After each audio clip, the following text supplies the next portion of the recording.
Yeah. Uh, Good afternoon to each and every one of you. I welcome all of you to this instruction course on endophthalmitis.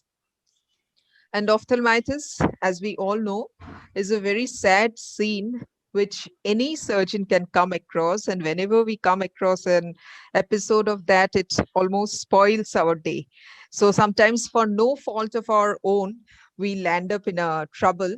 But we cannot just think that we have had such a bad day and think. What we have to do is, if we focus on the possibilities, then you will have more opportunities. So this IC will give the latest strategies on approach to prevent, diagnose, and management of endophthalmitis. So I'm glad I'll be introducing my co-instructors first. We have with us Dr. Satangshu Mathur. Dr. Satangshu Mathur needs no introduction. He is the consultant ophthalmologist of High Tech Eye Institute and Laser Center in Kashipur, Uttarakhand. He is the chairman scientific committee of ECOIN. He is also the national coordinator of ISMSICS. He is the chairperson of SSTC, a very successful course which has been running since last couple of years. Next, we have Dr. Deepak Mishra, who is the assistant professor of RIO, Banaras Hindu University, Varanasi. He is the chairman scientific committee of UPSOS. He is also the convener of AIOS SSTC. Next, we have Dr. Himadri Chaudhary, who is a young and dynamic vitreoretinal surgeon working in Chaudhary Eye Hospital and Research Center, Silchar, Assam. He has many publications in peer-reviewed journal and is the recipient of many state and national awards. Next, we have Dr. Jalpa Vashi, who is a consultant ophthalmologist in Manipal Hospitals, Bangalore. She is an NABH assessor. She is the recipient of Leadership Development Program Award by AIOS.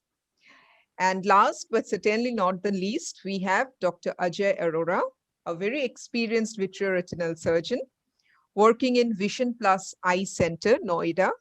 He is the joint treasurer of All India Ophthalmological Society.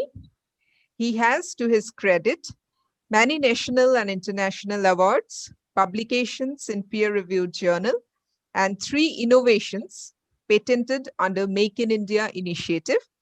I take this opportunity to welcome all my co-instructors and also all other attendees to this IC. So Dr. Deepak, do you want to present your paper first because you have network issues? Yeah. But before you start, somebody should introduce Hemanti Chaudhary. Okay, that is all right. I'll give my self-introduction. Yeah, I'm Dr. Hemanti Chaudhary, cataract and oculoplastic surgeon working in Chaudhary Eye Hospital and Research Center, Silchar, Assam. And she has a very successful discussion course for last 2 years, this course. And she's a very dynamic in organizing this course for last 2 years. She is the pivot of this course and she keeps everybody under her leash. Yeah. Thank you. Thank you very much. And I'll just give you an introduction of all the topics and then I'll hand over to Dr. Deepak. Thank you.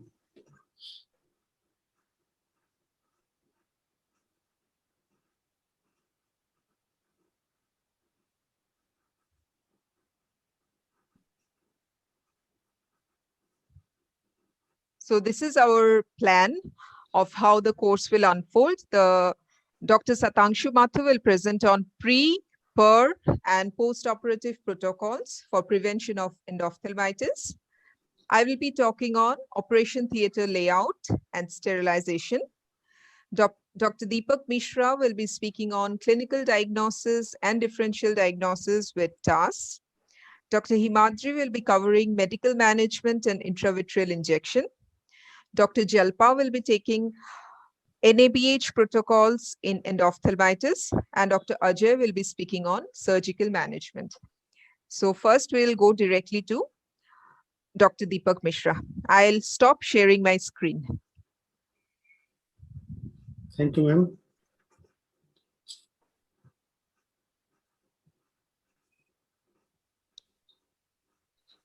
Is my screen visible? Yeah, it is visible. Yes, yes, it is all right. Thank you, sir.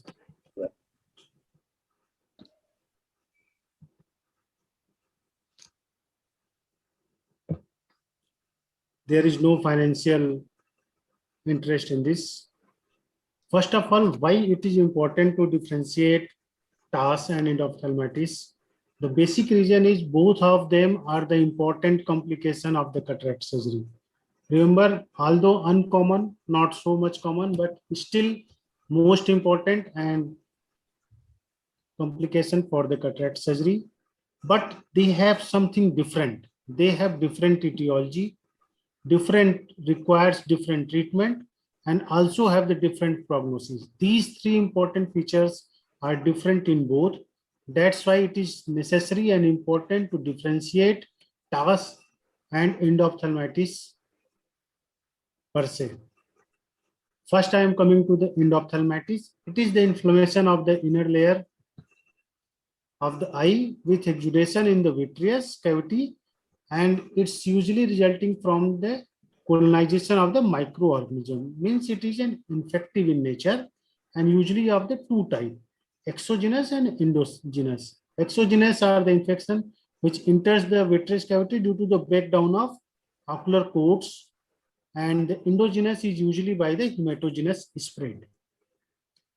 This is the classification already published in the AIOS CME series, and most commonly used that both exogenous and endogenous. In exogenous, we further classify into post-operative and post-traumatic, and in endogenous, it is focal, anterior or posterior, diffuse anterior posterior, or the panophthalmitis. The post-surgical endophthalmitis can be of three types based upon the duration of them and the organism involved. Usually it is fulminant if it has seen within less than 4 days, and the common organism responsible are the gram-negative bacteria. And acute one, which is usually onset is seen on the 5 to 7 days. It is because of the staph epidermidis.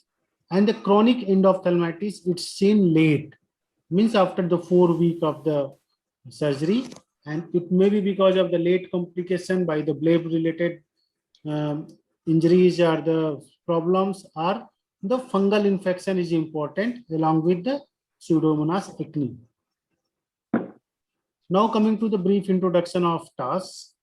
The term TAS is coined by Munson in 1982, and it is an sterile inflammation. The most important difference between both is the sterility.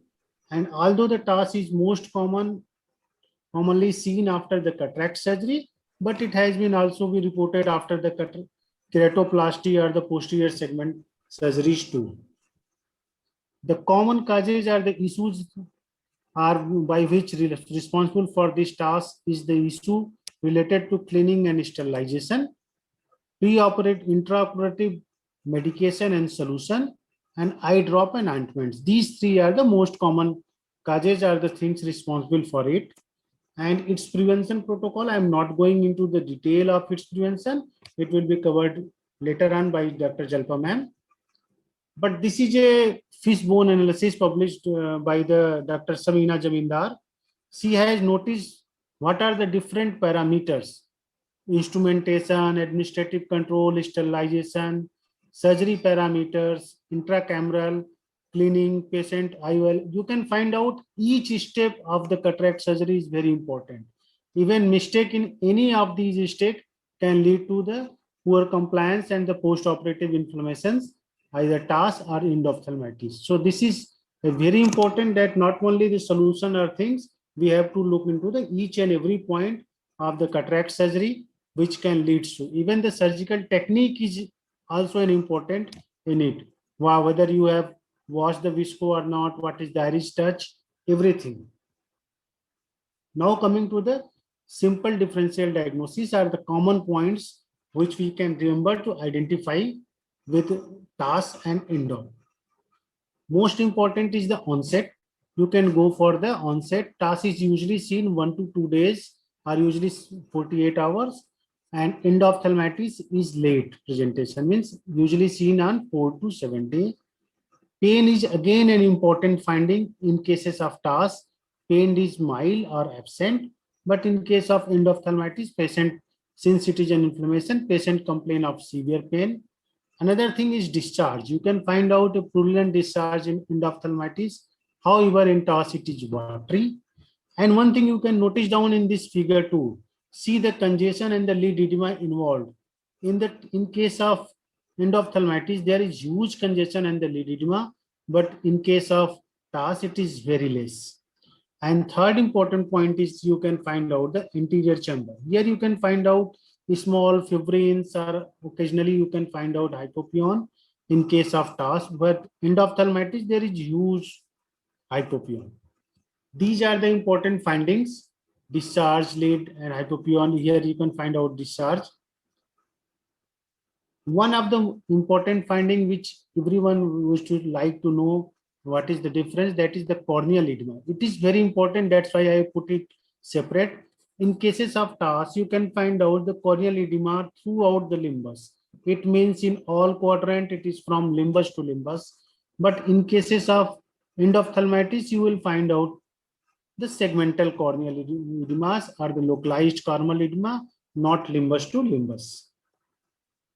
IOP is usually normal to high in case of TAS, but in case of endophthalmitis, it is low to normal. So one thing you can go that find out if IOP is high, then suddenly it is more in favor of TAS as compared to endophthalmitis. And the vitreous. Vitreous is again a finding when you are going to look into the posterior chamber or find out. Usually the vitreous is clear. In case of endophthalmitis, you will find out vitritis and vitreous hemorrhage. And what is the management protocol? You can look into the later on. As far as diagnosis is concerned, rule out the infection and culture in case of TAS. Whereas endophthalmitis, culture is important. There are the various points like treatment modality. I am not going into the detail. What are the treatment is required for TAS or for the endophthalmitis, but surely it will be discussed on later on. One of the important thing is the take home message. Whenever is there any doubt whether TAS or the endophthalmitis, first notice or make a chart when is the time of onset. Take a clear history by the patient, because patient only can take the give you the clear history. Look into the corneal edema, whether it is limbus to limbus or not. Anterior chamber reaction. Posterior chamber findings are the vitritis, and culture and sensitivity is important. And apart from these, it is also important whether it is TAS or endophthalmitis. Do the audit, monthly audit or whatever the things is there. And nowadays, for a medical legal purpose, it is important to give the notify whatever the condition is there to the CMO office. With this, I am still saying that clinical examination is a learned skill. It not be done in a one day. So do as much as possible to differentiate between both, because clinical examination is key in differentiating. Thank you. Thank you very much, Dr. Deepak Mishra, for completing totally in time. So, sir, Dr. Mathur, sir, do you want me to share your screen? Yeah. Your presentation? Please. I'll start your presentation. Okay. Yeah. Good evening, everyone. Thank you, Hemanti, for including me in your session course. I have no financial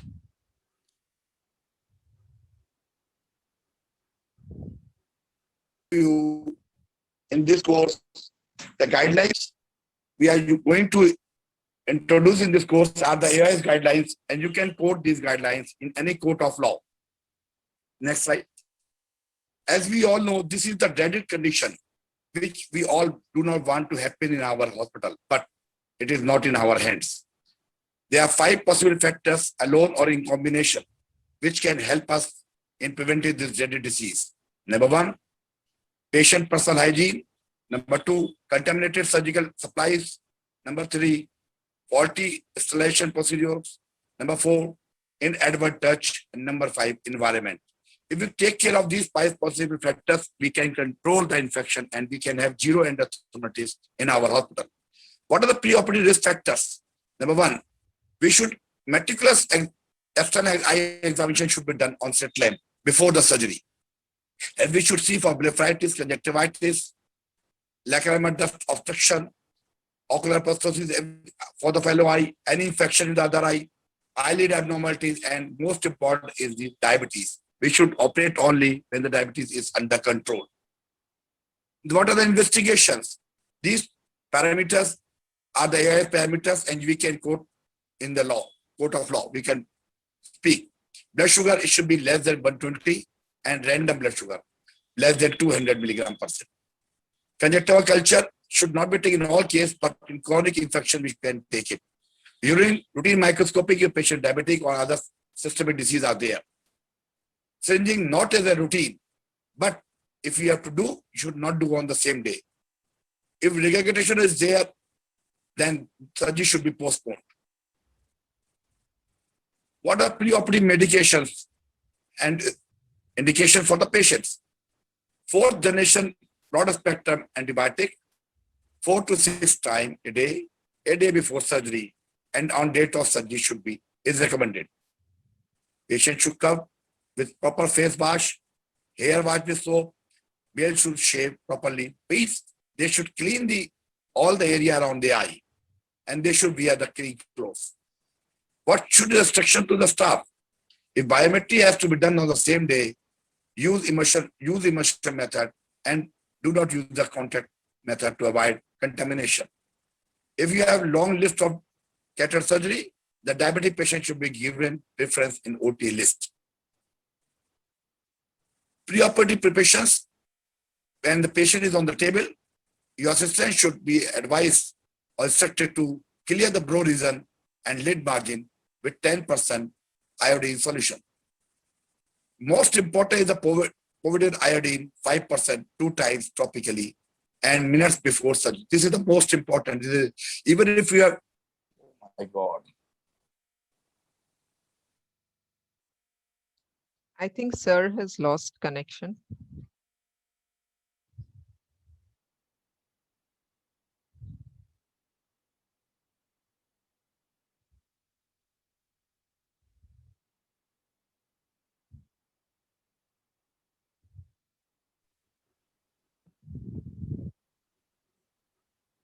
So should we wait for Yes. sir or maybe go to the next topic? We can go to next topic when sir When join sir- again, then we can complete from here. Preoperative. Okay. So Okay, what that will. what Or should I call up sir once? Basic problem is in UP and Uttarakhand there is heavy rain. That's Okay. why. Oh, Okay, maybe I'll just give a call to sir and then we'll confirm. Okay. Sure.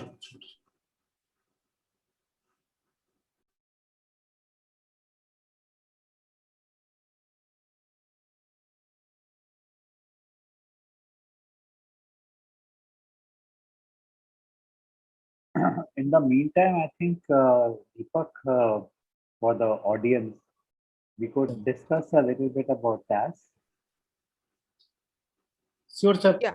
Yeah, that can be done. Yeah. Yeah, I think till so maybe Sir, No, I'm also not getting his number. The line is telling it's busy. so we can move to second speaker, I think. I think Okay. it's better. That is good.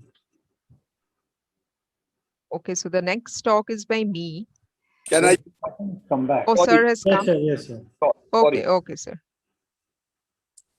So you can continue the slide. Sorry for the disturbance. Yeah, yeah. No problem. I'm giving. Yes. So the povidone iodine 5% 2 times topically 5 minutes before surgery is more important even before using broad spectrum antibiotic 1 day before surgery. This is very, very important point. Then we should change the street clothes to OT clothes, mandatory for patient, staff, and doctors. And if the patient, if we have a doctor assistant, should be avoided using tuckling and all here. We should properly use the caps. Mask disposable, especially in the corona time, we should use the new mask in the OT for the patient, for the staff, and for the doctors. Then we should change the sleepers properly in the OT Gloves should be changed after each case. Gowns should be changed after 5 to 6 cases. And we should, OT team and all the members should be have no infection, URT, eye infection or skin infection on the day of surgery. We should not allow anybody with this infection in the OT. Scrubbing should be done properly by chlorhexidine or antiseptic soap up to the elbow. And we should use iodine liquid scrub. And this type of chart should be hanged over the scrub area, not for you, but for the staff to aware that they have to do the scrubbing for 5 minutes. Next. Use proper technique of gloves. You should know, we all know it. We should glove proper technique. Next. Draping is very important to prevent any infection from the eyelashes or the lid area. It is very important, and we should not trimming the lashes is not required nowadays. Next. This is very important. We should check expiry date and packing whether it is intact of all the supplies used intercamerally. Next. Irrigating fluids. It is the most culprit in the cataract surgery, and most of the time we have seen this has caused the endophthalmitis. So note the batch number, physical inspection against light for any particles, preferably one bottle for one patient and no double autoclaving is required. Keep infuser bottle for 24 hours after use. If there is an infection, you can do the culture for this. And microbiological workup and approval for each bottle if it is possible at your place. Next slide. Phaco sleeve and tip should be changed after each case. There is no evidence that using antibiotic in irrigating fluid helps in preventing infection, so it should be avoided. Subcutaneous antibiotic given at the conclusion of the surgery have been found to reduce risk of endophthalmitis. Intracameral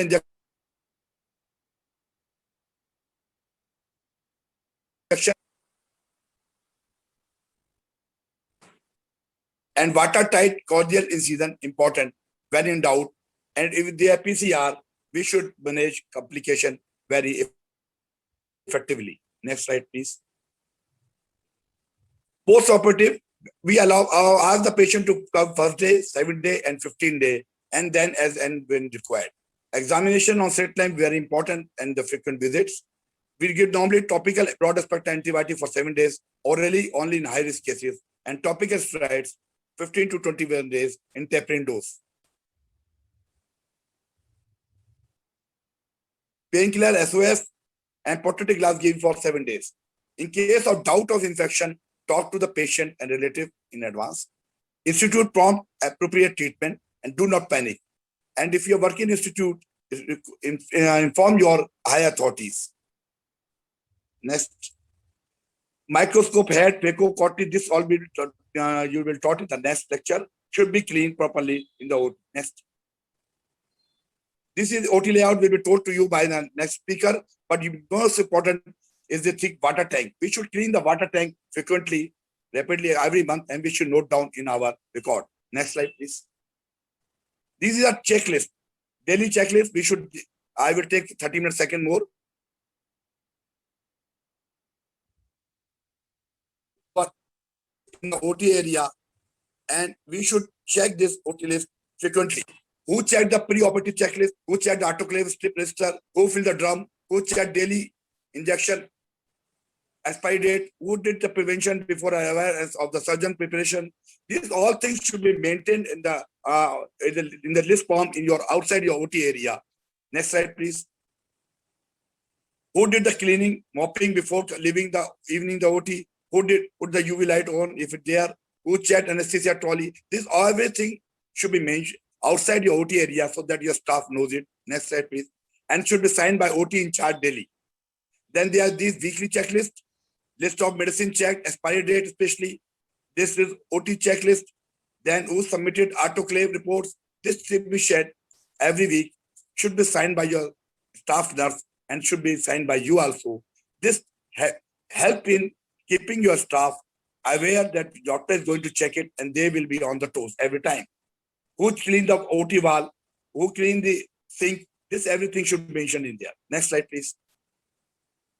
And who cleaned the AC filter, who cleaned the instruments clean. This everything should be mentioned in this monthly, weekly list. Next slide, please. and expiry date of medicine, who checked, where the operating microscope lens is clean. This note should be signed by the OT in charge and then by the HOD. Next slide. Monthly checklist, you should have swab culture every month. Who has the OT assistant clean by air blower? Didn't check the washing the OT. IOL stock check. This should be a monthly check, and this should be signed by the HOD and by the concerned person in the OT. Next slide, please. Drum clean. Who clean the drum? Who clean the window, door, the storage shelf? Who clean? Everything should be mentioned and signed by the OT staff and the doctor. This will help in preventing an thunderous because your staff, your doctors will be on the toes. They know what to do, how to do. Next slide, please. If you take all these things, next day patient will be happy and will be saying thank you to you. So thanks a lot for patient's hearing. Thank you. Thank you very much, sir. Sorry for the interruption. Sir, I have one question about Yeah. head bath, sir. Post cataract, what is your recommendation for head bath of the patient? Normally, we ask them to not to take the head bath up to 7 days. They can take the bath below the shoulder. Okay.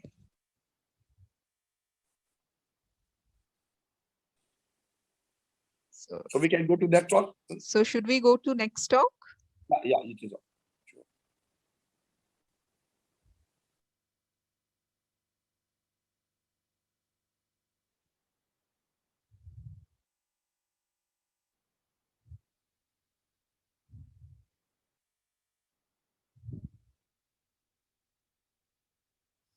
Okay, good afternoon, everybody. I will be talking on operation theater layout and sterilization. I have no financial disclosure in this presentation. So why do we need a layout? This is because to have approval from government bodies and professional bodies like the NABH, it improves the safety profile of the patients, improves the quality of and image of the hospital. Then in the long run, it saves on the maintenance cost, on the HR cost, and it also safeguards us from medical negligence. This is a meeting, focus group meeting of the SARC Academy of Ophthalmology, which was held in the last AIOC conference in Gurgaon. So they have some recommendations which will be included in this presentation. So there are two categories which we have control on. One which starts prior to the construction of the OR, which is the engineering control. This will include proper architecture, planning, zoning, then heating, ventilation, and air conditioning system. The next is managerial control, which starts after the construction of the OR, and this includes disinfection, sterilization, validation, and biomedical waste management. So while we are planning the OR, we need to have functional segregation from the OPD, from the inpatient, and the laboratory services. It should preferably be in the top floor. The ground floor should be avoided. The construction material should be long lasting. It should be easy to maintain and resistant to microorganisms. Basically, all OT complexes should have 4 zones. One is the protective zone, which houses the changing room, the staff rooms. Next is the clean zone, which is the intermediate between the protective zone and the sterile zone.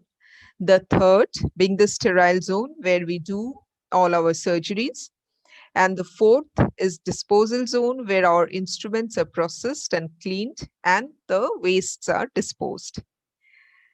So this is the protective zone, the clean zone, and the sterile zone.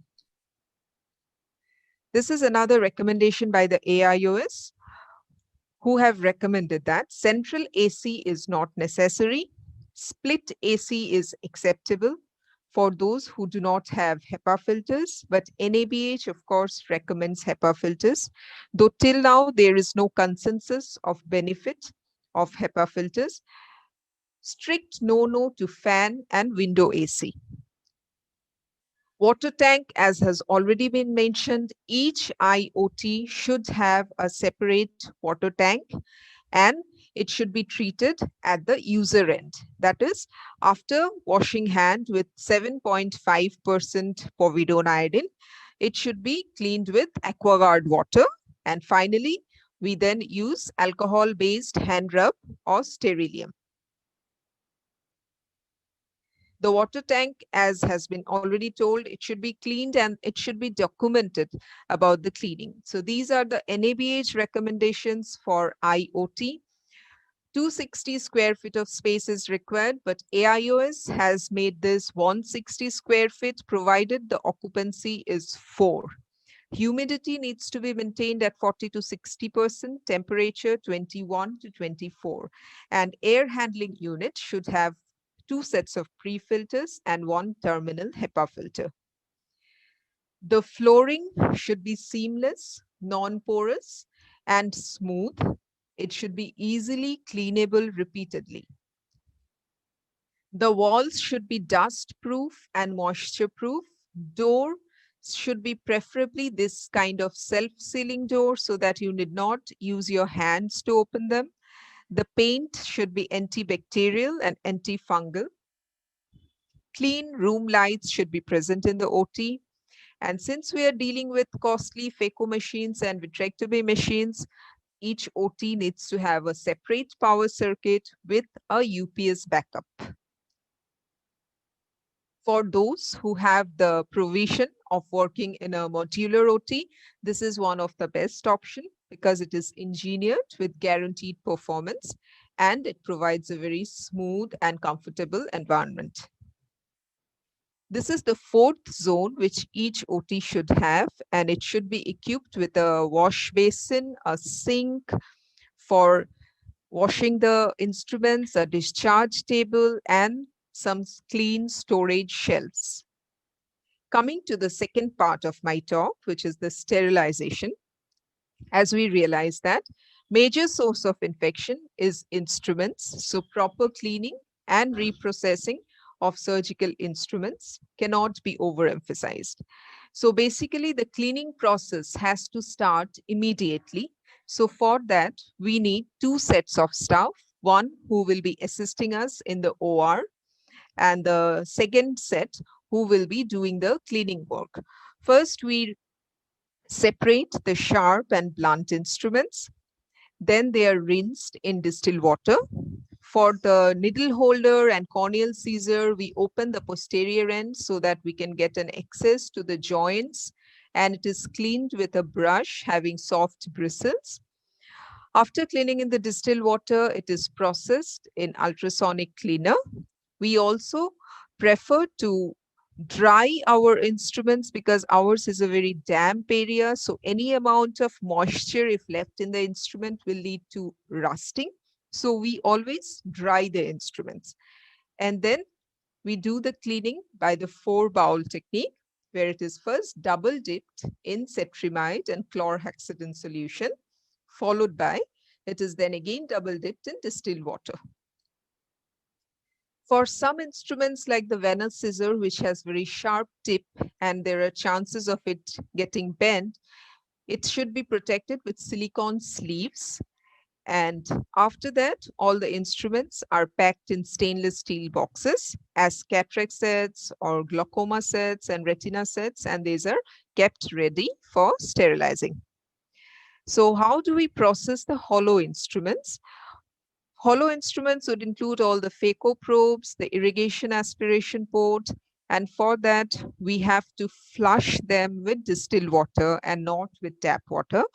This flushing is preferably done by a 60 cc syringe and not a 10 cc syringe. 3 times you have to flush with distilled water, followed by 3 times flushing with air, and then we proceed it for autoclaving. The packaging for steam autoclave and for ethylene oxide is again separate. Here, first in the stainless steel box, we put a chemical indicator. Then it is wrapped in first layer of cotton cloth. a chemical indicator is put on top of that. It is again double wrapped with the second layer of cotton cloth, and the indicator is put with date and time. For sterilizing in the ETO box, these are the rolls that need to be cut according to the size of the instruments. They are double packed, and these rolls come with indicator strips inbuilt, which changes color after sterilization has been done. So how do we process the mostly linen and metallic instruments are processed in steam under pressure, that is autoclave. Could be either horizontal or vertical autoclave, but horizontal is preferred. And this should be kept in a logbook when this instrument was sterilized, when it was used, because it should be used within 48 hours. In between cases, if you have very long list of OT, in between cases, you can do again autoclaving, and this should be documented. For long tubings, class B autoclave is preferred. AIOS does not recommend chemical sterilization now at all. This is how an ETO gas sterilizer functions. What are the things that we use in this ETO sterilizer? These are heat labile instruments, tubings, phaco tubings, vitrectomy and cryoprobes, some sharp-edged instruments, vitrectomy lenses and sutures. It takes a running time of 6 hours, and after that, an aeration period of 72 hours is given. The sterility is maintained for 1 year. So see, these are some of the probes and lenses which ETO gas sterilizer is used for that. So what are the indicators which will tell us that the sterilization has been done properly? The physical indicator are the pressure and temperature, whether it has been reached or not in the autoclaving. These are the chemical indicators which are separate for autoclave and for ETO. This is the Bowie-Dick test, which tell you about the hollow tubings, whether the requisite amount of sterilization has taken place in the hollow tubings or not. This strip is a very good indicator for that. Biological indicator give us an idea about how the autoclave is functioning well or not, and this should be tried at least once in 3 months. So what are the cleaning protocol of operation room? The operation floor, microscope, surfaces, and sinks should be cleaned daily, and it should be documented. No sweeping or dry dusting, only wet mopping of walls and floors. AC filters should be cleaned weekly, and servicing should be done every month. So what is our preferred way of cleaning the OR floor? We use a 3-bucket system where the first 2 buckets contain water and the third bucket contain disinfectant. In our case, we use bacillocid. Now coming to the fumigation of OT, nowadays formalin is not so much preferred because it is carcinogenic. Most preferred are the recent disinfectant like D125, which is a quaternary ammonium compound, but formalin may still be used because AIOS has still not disrecommended it. Fogger machine is preferable, though not mandatory. So the schedule of formalin or fumigation is for a running OT, fumigation once a week. For a startup OT, fumigation on 3 consecutive days, followed by 3 negative cultures.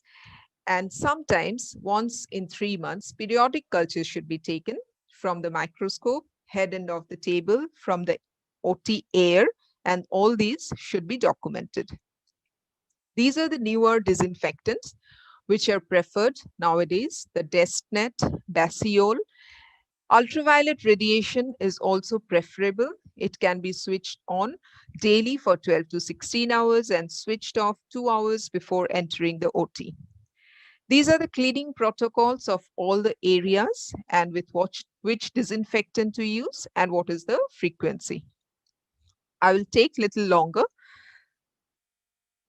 Now coming to the COVID and post-COVID era, if we are talking about OT layout and do not mention a word about post-COVID, this will be injustice to this IC. So the national guidelines for infection control depends on this 5 pillars.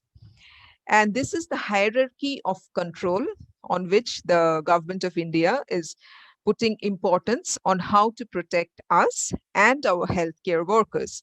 The first two in the hierarchy are elimination and substitution, which does not hold too good for us because it only works when we are doing tele-ophthalmology. But when we decide to come physically to the hospital, in that case, we need to have engineering control, which is how to isolate people from the hazard, and administrative control is how to change the way people work. And under this administrative control, we have to immunize our healthcare workers. And finally, in the bottom of the hierarchy is the personal protective equipment. We have to provide judicious PPE use to all our staffs. This is a good read in the IJO, which is a recommendation by the AIOs on the preferred practice pattern of how to operate both in the OT and also in the OPD. These are the various levels of PPE which needs to be used. The only important thing that I want to highlight is importance of double mask cannot be overemphasized. We should preferably wear a 3-ply mask. Over that, we can use an N95 mask. Our normal OT gown should be okay. And over that, we have to have a goggles, head cover, and double gloves. So this is the hospital infection control, which concentrates on hand hygiene, respiratory etiquette. We have to triage patients and do judicious and appropriate PPE use. Thank you very much for your kind attention.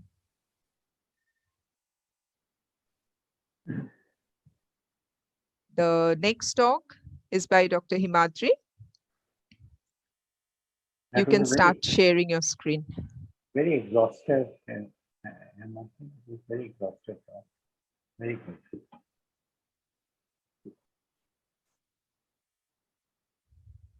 Yeah, I did take 2 minutes extra, but Mathur sir completed before time. So I thought I had that 2 minutes extra in hand. Since you've taken 2 minutes, I may get 2.5 minutes. Sure, no problem, because Deepak Mishra has also completed before time. Yeah. They have given us some bonus time, so Yeah. we may as well use it. Slides visible? Yeah, please start. It's Okay, am I audible? Yes.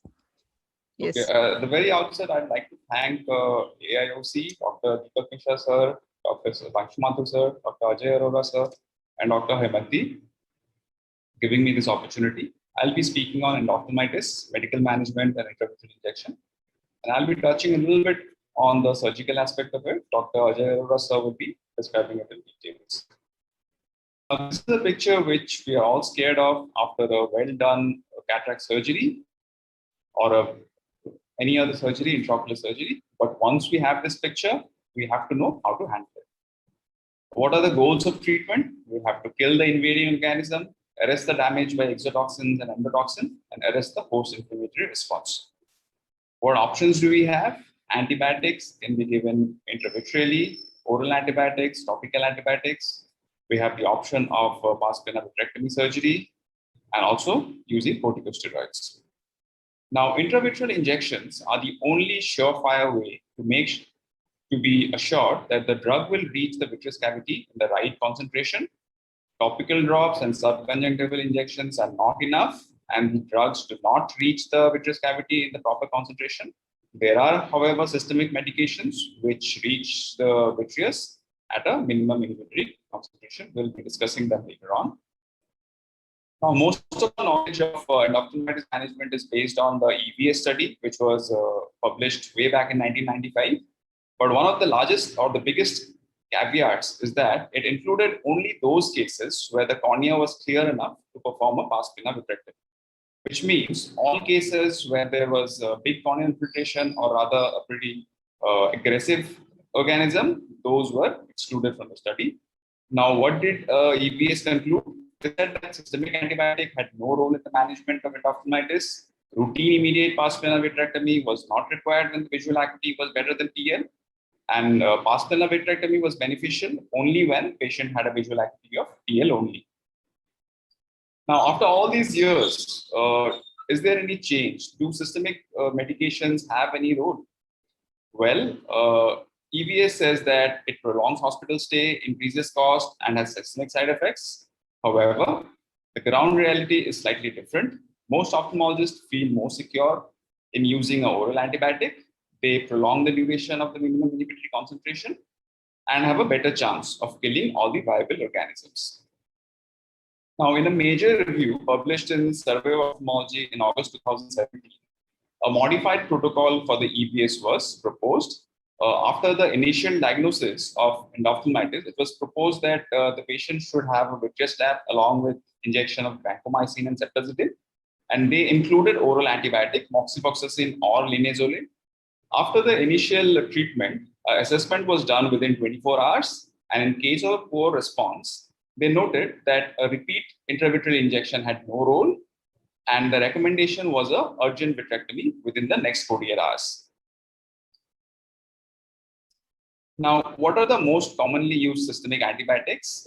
These are the drugs which may be used. However, we prefer ciprofloxacin, 750 milligram 12 hourly. These are the organisms which most commonly cause acute post-op and delayed post-op. Now, there are certain indicators of very high virulent organism. These are symptom onset within 2 days of surgery, visual acuity of light perception, afferent pupillary defect, wound abnormalities, corneal infiltrate. Now, in these cases, we have to be very aggressive with our treatment. The first choice of intravitreal antibiotic is still vancomycin and ceftazidime. The second choice, however, for gram-negative organisms is now changing, and it's imipenem. We have had very good experience with using imipenem. Especially in aggressive cases, we can directly go for imipenem in the first phase itself. And there are multiple reports of successful use of piperacillin tazobactam. Now, for gram-positive, most organisms are still responsive to vancomycin, but for gram-negative, we need to be very cautious. Ceftazidime has a very high rate of resistance, and the second choice drug is in these cases amikacin, imipenem, or a piperacillin tazobactam combination. For fungus, Ampho-B and voriconazole work well, and for Bacillus cereus, clindamycin is the drug of choice. Now, multiple studies have come up where the organism profile in India was noted to be slightly different from that noted in the West. In India, we do get a very high percentage of gram-negative organisms, and even in the gram-negative organisms, there is pretty high resistance to ceftazidime and amikacin. So, in case we have a doubt that it's a very aggressive organism, we can actually go in for an imipenem injection right in the beginning. Now, one important thing to know is that in the COVID era, there have been multiple reports of severe endogenous fungal endophthalmitis following severe COVID-19 disease. This is an entity which we all should know about and be aware of, because at the initial presentation, we might mistake it for a non-infectious uveitis and actually start the patient on steroids, which will be really harmful for a patient with fungal endogenous endophthalmitis. These patients have been reported from multiple centers all over India, and they have reported that with antifungal intravitreal injection, oral medication, and vitrectomy, they tend to respond pretty well. Now, coming back to our post-op endophthalmitis, vitreous biopsy has to be done in the initial step. It is better than a vitreous tap because vitreous biopsy avoids any retinal traction. It avoids a negative tap using only a needle. And in cases where it's very difficult, we can actually go for an AC tap as well. Now, single port vitreous biopsy is a relatively easy procedure and can be performed by all ophthalmologists. It's not very difficult and it yields undiluted vitreous sample and should be done by everyone. Now, these are the instruments which we need to perform a vitreous biopsy. I'll be just explaining the preparation of vancomycin. The dose which we need is 1 milligram in 0.1 ml. Vancomycin can come in multiple concentration. I'll be discussing how to prepare it from a 500 milligram injection. We first take 10 ml of sterile water for injection, and this is then mixed with 500 milligram of vancomycin. Now, one important thing to know is that we need to have multiple needles because at every step of the procedure, we have to change our needle. Once the mixture is done, we take 0.2 ml of the solution using a separate needle in a tubable syringe. This is then made 1 ml using sterile water flow injection, again using a separate needle. Finally, we try to mix it with rotating motions and we allow an air bubble to go up and down. Once that is done, once we are satisfied, we change it to a 30 gauge needle or a 26 gauge needle and discard the rest. We then cap the needle and we tend to put a tape so as to mark it. Next, I'll be showing the preparation of ceftazidime. Now, ceftazidime, the required concentration is 2.25 milligram in 0.1 ml. We actually need not memorize all these things. We should have a proper chart in our OR. Now, for 1 gram of ceftazidime, we need 4.4 ml of sterile water for injections. The same is 2.2 ml for 500 milligram. Once that is mixed, we take a new needle and we draw 0.1 ml of the solution. We make it 1 ml using sterile water for injection, again using a new needle. The mixing is done using the rotating motions and allowing an air bubble to move up and down. Once that is complete, we take a 30 gauge needle and keep only 0.1 ml of the injection and discard the rest. Now, moving to the vitreous tap procedure, endophthalmitis is a pretty painful condition, and it's always better to do a peribulbar block. One important point to remember is that we should not press on the globe because the wound might heal. Betadine is used for painting all around the eye. Dressing and dripping is done as usual. Next, we have to use an automated cutter. Now, automated cutter comes with almost all phaco machines, and the initial steps are basically the same. We have to use the irrigation and the aspiration line and connect it to the cutter.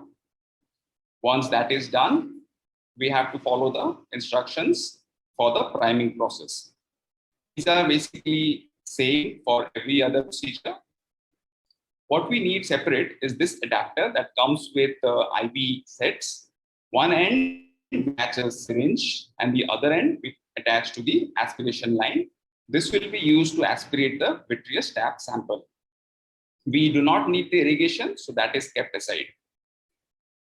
Next, we move to the eye, and we can actually use a trocar for making the entry.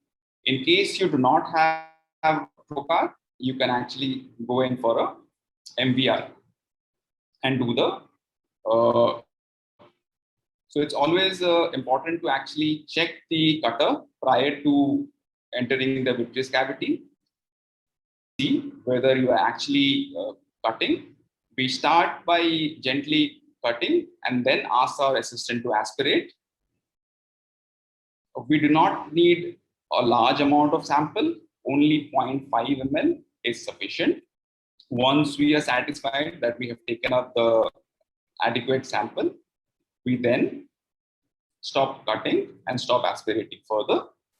Also, in case we notice any hypotony in the globe, we stop aspirating.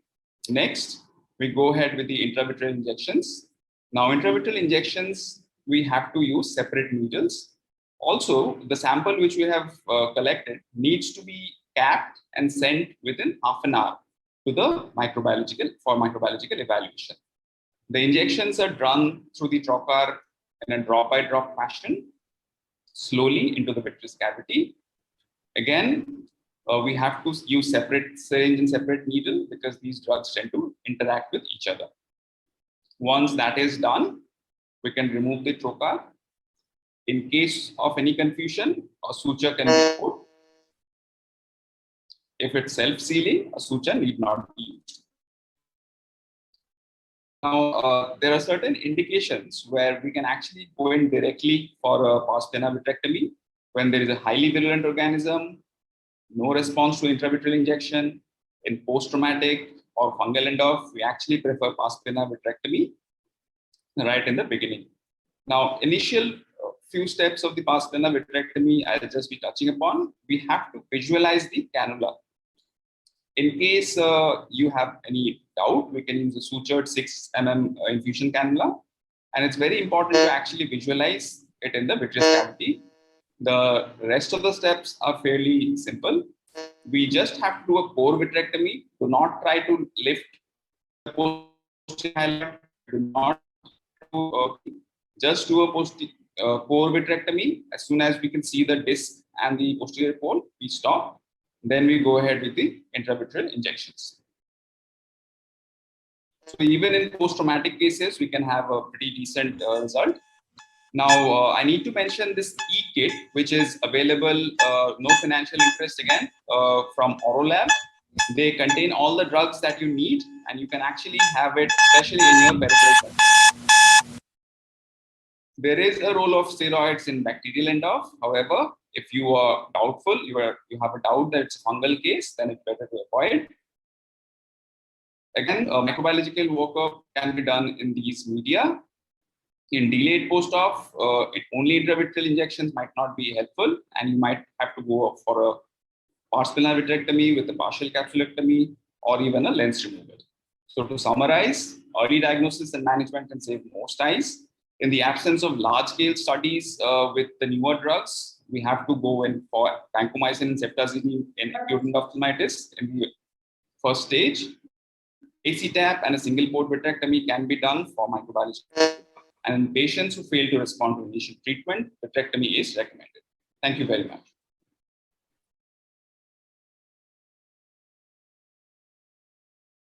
Thank you very much. So before Dr. Ajay starts, sorry, now Dr. Jalpa is supposed to start. Could we just take a photograph? Because already Mathur sir has left and I don't know who else will lose connection. So before everybody loses connection, let's take a screenshot. So you can stop sharing.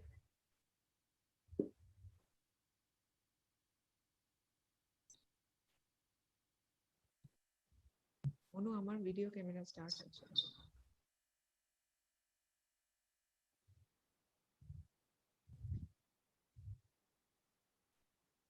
Hemanti has to. Yeah, I don't know now why my camera is not starting. But we can see a beautiful photograph of that. I think that is good enough. I will just go and take a screenshot of that. Yeah. Because my camera has said cannot start video. I don't know for which reason. Oh, I think sometimes it happens you need to restart your computer and it starts off. But anyway, we have taken the picture. Okay, so thank you. We'll go to the next talk by Dr. Jalpa Vashi.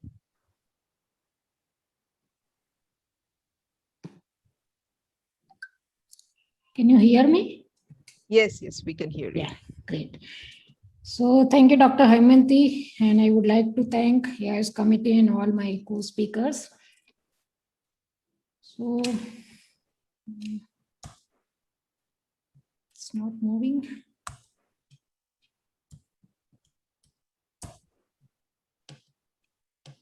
Okay.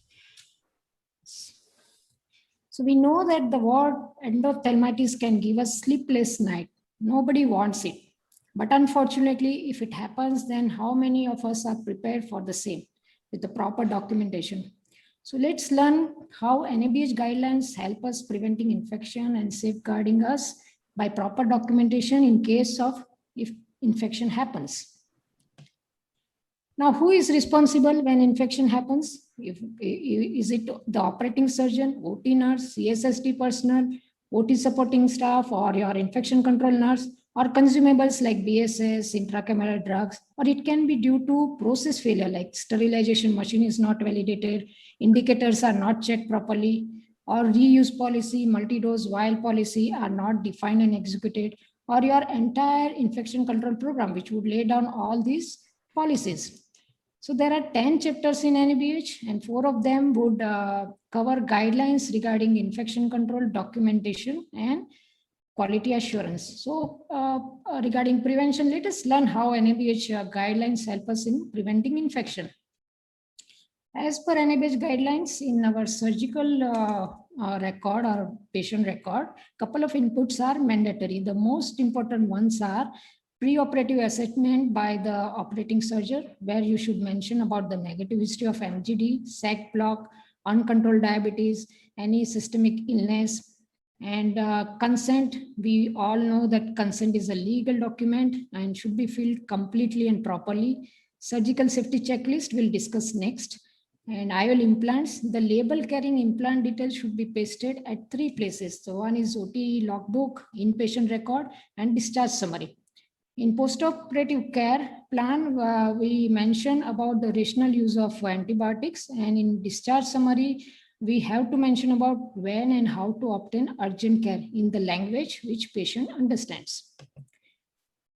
So regarding surgical safety checklist, this is an WHO initiative in order to increase safety of patients who are undergoing surgery.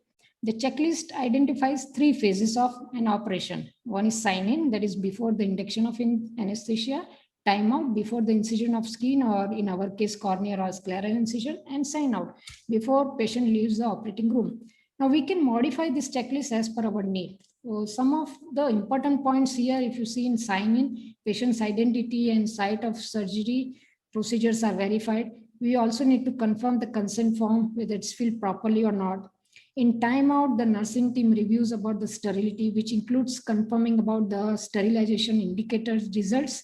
And here we also need to confirm that preoperative antibiotic prophylaxis is given as per our protocol. This can be used for the confirmation of consumables and IOL power also. Say like before opening the vial or pack, we can read aloud the drug name and its expiry date.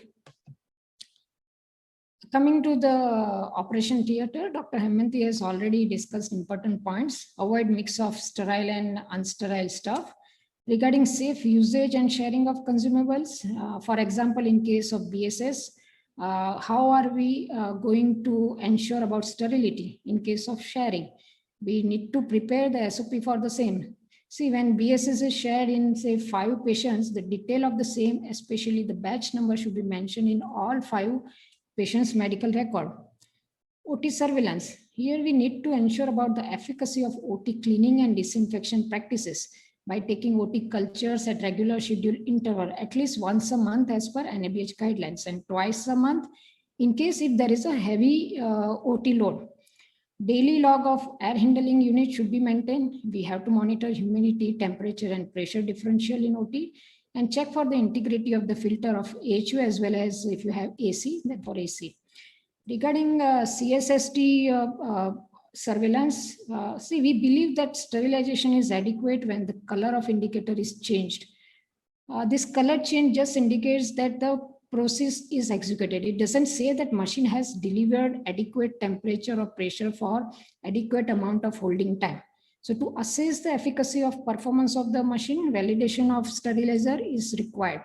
Now, how to do that? So as Dr. Hemanti said, Bovidic test can be used for autoclave machine before starting your first load, and biological indicators has to be used at least once in 15 days as per NABH guidelines.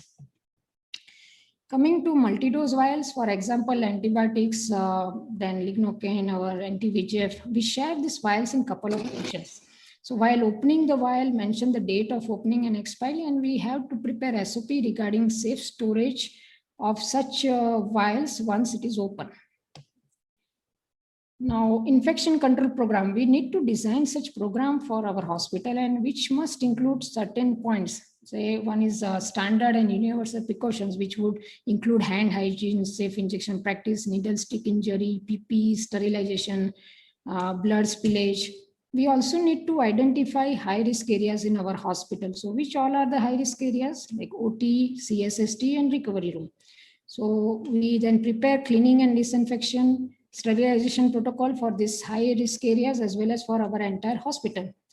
Regarding again, coming to surveillance activity, how would you make sure about the efficacy of disinfection and sterilization? By taking regular culture of OT and validation of your sterilizers. Antibiotic policy, where you mention about rational use of antibiotics to prevent the resistance. HIC budget. So hospital management must have dedicated budget for hospital infection control program, which demonstrates management commitment towards the infection control practices. KPI or key performer indicators, which would guide you about monitoring infection control practices. For example, you can monitor adherence to hand hygiene by your staff. Now, repeated and scheduled training of your staff is required on infection control practices, and so that your staff would follow them. And your infection control nurse would supervise all these processes and would take care of training program. Your infection control team must have a microbiologist as a team member. This team would lay down all the policies, and your infection control committee should meet quarterly and review all the policies and any incidents if it has happened. Risk identification and risk management. We have to prepare risk reduction protocol. So what is that? That is to minimize the chances of risk of the infection. So what all things are included in this protocol? Like extra care taken while operating in case of HIV positive or uncontrolled diabetic patients, pre-operative antibiotic protocol, preparation of patient before surgery, care during surgery, post-operative care in regard to antibiotics, scheduled follow-up or early detection of infection, stringent OT etiquette for staff and doctors, disinfection protocol before, in between, and after surgery, and surveillance protocol for OT and CSSD, KPIs, and your OT infrastructure as per NABH guidelines. So, reuse policy. Now, this is meant for some of the instruments or disposables which should be discarded after single use, like our phaco tip or sleeves, vitrectomy cutter. Now, we need to make SOPs when it is reused. Okay, so list out all the items which are reused, how many times can be used, and mark the item every time where after use. So each time when you use the item, you mark it, and do frequent quality check for any damage. So many records we need to maintain in OT. Now, in regard to infection, the most important ones are OT culture reports. So, and your sterilizer registers, which would include your indicators, your validation record for sterilizers, your consumables used during surgeries, OT master logbook with implant details, AHU maintenance record, and AHU logs, checklist for OT disinfections, and OT cleaning record, which would be including your daily, in between, and terminal cleaning record. Terminal means your weekly cleaning. Now, in case of infection, what to do, how to manage it? So in NABH, the term endophthalmitis is considered as a surgical site infection. So as per CDC guidelines, SSI or surgical site infection is the infection that occurs within 30 days after surgery if no implant is left, or within 1 year if implant is in place. So we know that what to do. We recall all the patients, instruments, consumables after sealing the OT. We observe the other patients operated on the same day and operated with the instruments, sterilized during the same autoclave load, recheck sterilization indicators, which would help you in recalling process, and recheck all the consumables and inform the suppliers or vendors. Finally, OT disinfections, OT culture reports, validation of sterilization, sterilizers with biological indicator is also required. The entire process must be documented properly, and also make detailed note of investigation and treatment given to your patients. Now make sure that your consent is complete and duly filled. Now, this endophthalmitis should be reported as an incident as per NABH guidelines. So after reporting, we need to do root cause analysis also, so that we can prevent it happening in future. There are various methods to do RCA, and we'll discuss two of them. First one is 5 why method. When a problem occurs, you drill down to its root cause by asking why for 5 times. So say infection happened. Why it happened? Because protocol was not followed. Why the protocol was not followed? because there was a lack of awareness. And finally, you come to the conclusion that there was a lack of communication. So now how to rectify this? By repeated training of all the staff and make them aware of importance of infection control practices. Fishbone analysis. This is another kind of analysis. Already Dr. Deepak had shown one slide. Here you can further break down the causes. So say no validation of autoclave happened that leads to breach in sterilization. Endogenic factors like patient didn't reveal any history of chronic disease or physician fitness was not obtained. In contaminated solution, BSS bottle was not checked for visible dirt.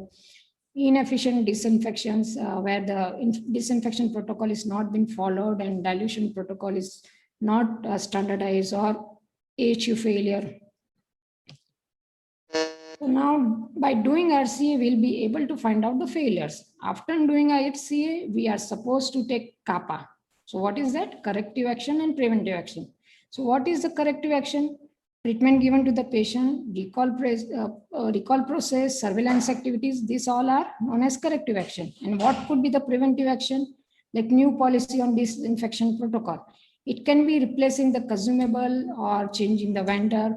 So this is your preventive action. Now you also need to give alert to your colleagues regarding faulty consumables. Document the entire process, which may help us during court case. Infection Control Committee has to review and approve the new policy, and staff should be trained about new protocols and policy. Again, the training review is needed to ensure that the staff is trained and understood properly. Thank you.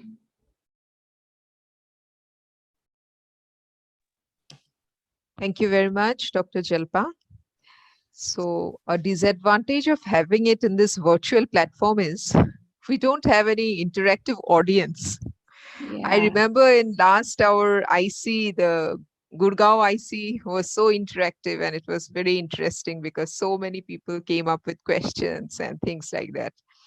But here I think attendees are not in a position to send questions because only the ones who are participating are the panelists.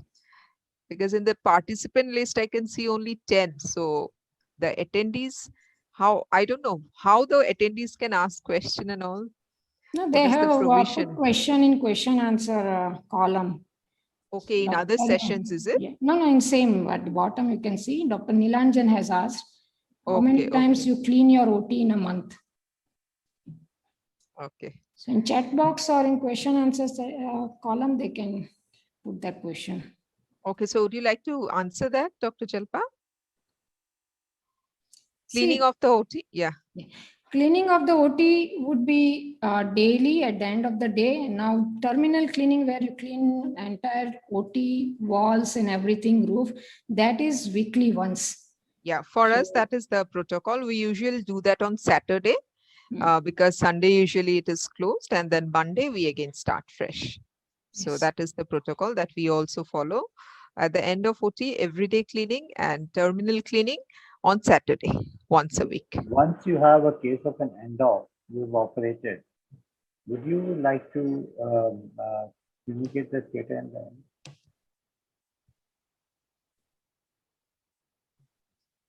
Dr. No, in- Himati, yeah, if you had a case of end-off in the OT, you've operated, so and the next day you're going to have a clean cases of cataract surgery. Would you be cleaning the OT and fumigating it that day? So that No, you- sir. In that case, we will first and foremost, we'll cancel those 3 cases. Not and that, we- I'm talking about the next morning. Today Okay. you had an end-off.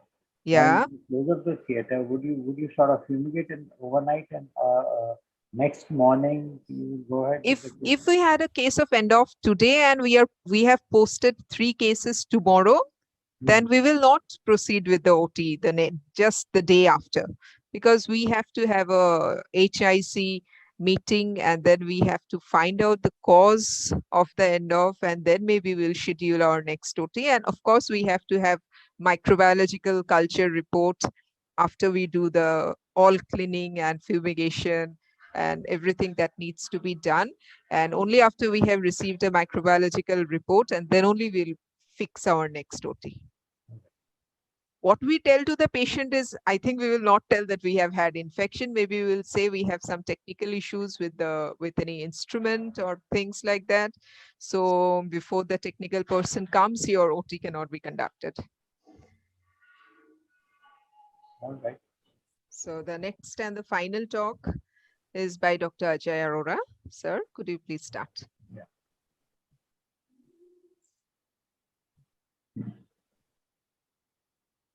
So I hope it is visible. Yeah. Yes. Yes.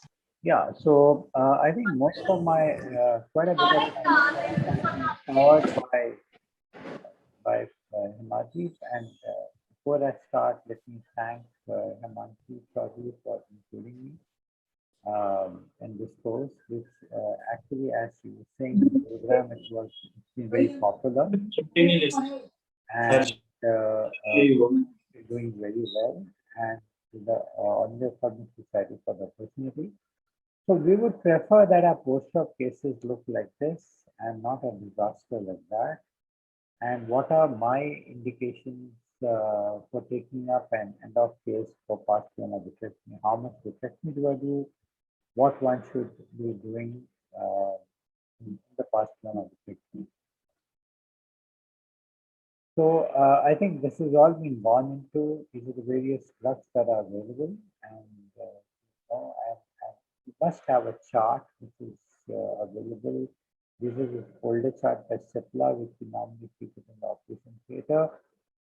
And I think this has all been discussed as to what are the organisms. I thought I'll just mention about the blood-related endophthalmitis. These are the organisms and the risk factors. And these are the stages in a blood-related endophthalmitis, where again, injections and subsequently vitrectomy is required. We must go through the guidelines of the AOS, and this is just a small video of intravitreal injection device, which has been made by me, which actually helps you to give an intravitreal injection. It's if you have to hold the eye and give an intravitreal injection, you may cause scaling of the antenna, but you can fix the eye with a device, and there is a opening present here, which is actually an oblique entry, so that you get a valvular entry port, and once you keep it for a little while, you could actually the paracentesis is required, and once you remove it, it's this time can be there.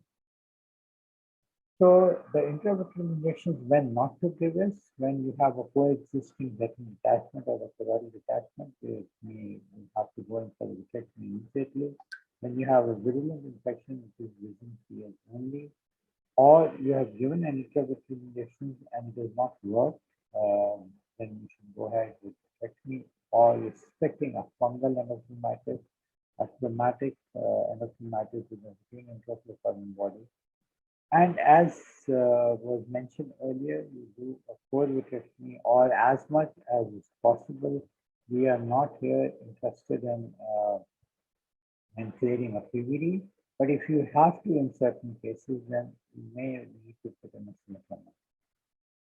Now, how does vitrectomy work? It gives us material for culture, it reduces the toxins and organisms, it cleans the media, it allows uniform distribution of the antibiotics, and you must remember the final fight is with antibiotics in the body's defense mechanism rather than vitrectomy alone. Now, I think Himadri did bring out this, and we should realize that in Indian circumstances, there's a higher incidence with the gram-negative bacillus as compared to what was reported with the EVs. And we must always remember that we have to have 1 gram-positive antibiotic and 1 gram-negative antibiotic for the intravitreal injection. Now, these are the indications which have already gone before, that you have visual acuity down to light perception, virulent infection, progressive course despite initial intravitreal antibiotics, delayed onset endophthalmitis, fungal recurrent endophthalmitis, endophthalmitis with detachment of corneal purr for retained intraocular foreign body. No view on indirect ophthalmoscopy. Always in classification was replacing macular pucker in subsequent stage. Now, Himadri did mention about how you take the sample as you put in that connector and you can aspirate and you can do a cutter and aspiration is not going into the machine but going into the syringe. This is just, I run the video simultaneously.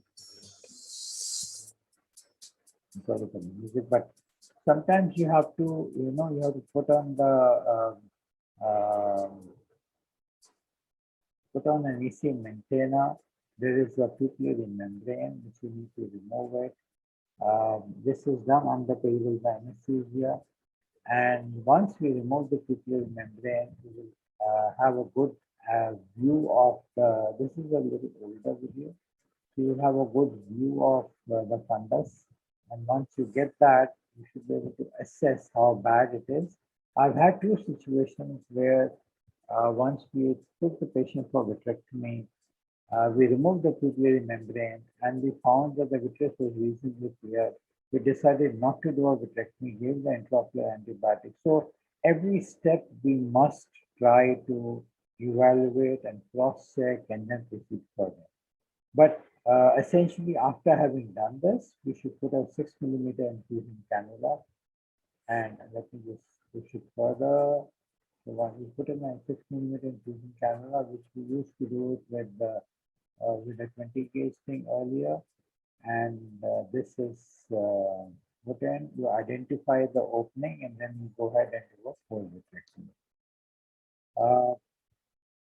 The fold vitrectomy, these days we use the triple cannula system and the most important thing is before you start, you must identify the cannula. The vitreous is cut as much, so you are identifying the cannula and then you go ahead and do the vitrectomy. It works out pretty well. We're able to see the optic disc, and once we have achieved those goals, cut as much vitreous as possible, give intraocular antibiotics, and you are done. So these are some of the cases where patients before presentation, 3 weeks after vitrectomy, 4 weeks after vitrectomy, visual acuity like in this case in 4612, where the visual acuity is PN plus into 636, and it takes time. These are some of the examples of patients who had a vitrectomy with a P. acnes, talking of the bacterium acnes, where we give an intracannular vancomycin and intravitreal. And this is an example of 4 weeks after passing a vitrectomy, and these are some of the cases of fungal endophthalmitis, where eyes may have more signs than symptoms. These are cases of chronic endophthalmitis with thick hyperion, which may not change its position on tilting the head. And these eyes typically have minimal pain and condition. Exudation is predominantly limited to the anterior segment, and the patient underwent AC wash vitrectomy, intravitreal injection of voriconazole, intracameral injection of voriconazole, and one of the cases had an explantation of the eye. And this patient with such a bad fungal endophthalmitis is equal to 6/9, 6/36, 6/36, did pretty well. This is about 4 months later on. This is another case. You can imagine this patient, we had to clear up the anterior chamber, did a radical vitrectomy, and used silicone in this case.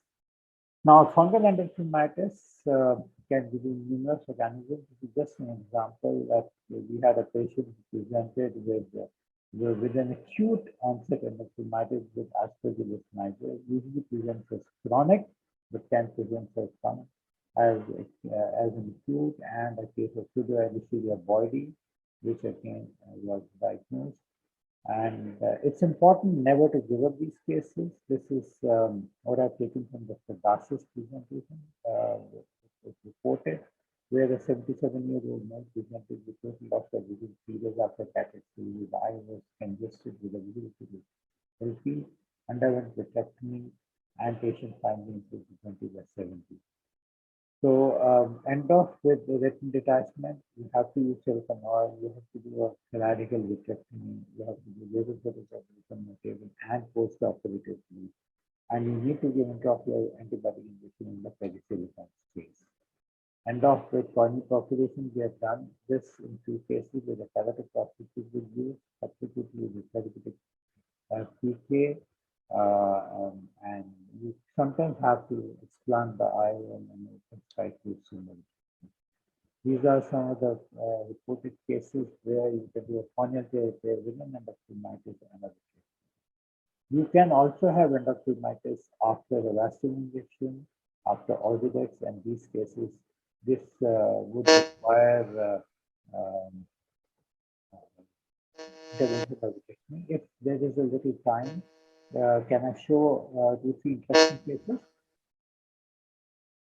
We have time till 4:25. So now it Yeah, is so we have about 4 4:20. minutes. Yeah, yeah, Right. yeah. So let me just quickly show. Yeah, sure, sure, Yeah, sure. yeah. So this was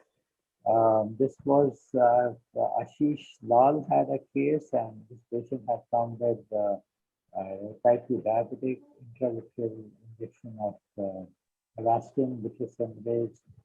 Patient developed underwent PPV, received intraocular antibiotics. Patient went for a second opinion, had come undergone a second revitrectomy, which a sample was sent for PCR. And at this stage, the bacteria is fragilus, and patient received imiquimab, responded negative. So it's very important to have the correct organismal diagnosis, because that gives us a better thing. This is another patient whose cataract surgery, Mancotazobactam, Pascular vitrectomy was done. Macrovalue was negative. Vitreous sample was sent for PCR. New Pseudomonas. So once we got Pseudomonas, the patient status is persistent, and again, organismal diagnosis saves the situation.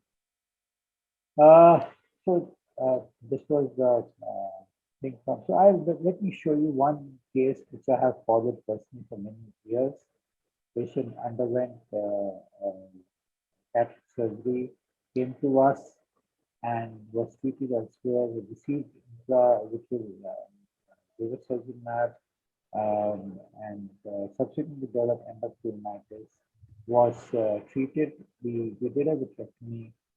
Subsequently, patient had a recurrence. Was treated elsewhere with 14 injections of Antisepta. Was cultured and PCR negative. Had a PET CT done and received methotrexate. Came back to us, and we thought maybe it's a masquerade of chronic post-op endophthalmitis or uveitis. So these were the options. But the patient was already vitrectomized. We needed a sample. So we started thinking, let's think out of the box. We have to get this done. So what I did was took a long needle, a 26 gauge needle, bent it around a 50 cc syringe, created an opening, created a cannula out of this needle, went to the zonular area, and Sorry to interrupt you, sample doctor. was taken. We Yeah, have this is already finishing. time out. So, and this is how it was done. It was sent for PCR that grew different organism into different labs. It was treated and patient did well. So the take-home message is timely and judicious vitrectomy, documenting all the findings, talk to the patient, do not hesitate to take opinion and refer the patient if required. Always use a good cutter, use a 6 millimeter infusion cannula, do a core vitrectomy. PVD induction is not necessary. If it is there, great. And we should reduce the toxin to avoid damage to the retina. Thank you, sir. Thank you. Thank you to all my co-instructors for being all on time. Thank you very much to all the attendees for being present in this session. And I'd also like to thank Chairman Scientific Committee, Dr. Partha Biswas sir, for giving us an opportunity to be a part of this virtual AIOC. So if now I that Sudhanshu is there, let's take a picture with Sudhanshu. Where is yeah, yeah, Himadri? surely, we'll do that. Himadri is there, and where is Deepak? Deepak. Yeah, Himatri. Thank you, Himatri. Deepak. Thank you, Ajay. Yeah. No. We need to take a picture, boss. I hope Deepak. Where is Deepak? Only I've- Dr. Deepak has left, I think. Yeah. So I've taken a picture. We have a picture of Deepak before you Photoshop it and bring it back to the Yeah. place. Thank you, Dee. Thank Yeah, you, Ajay. okay. Okay, thank you.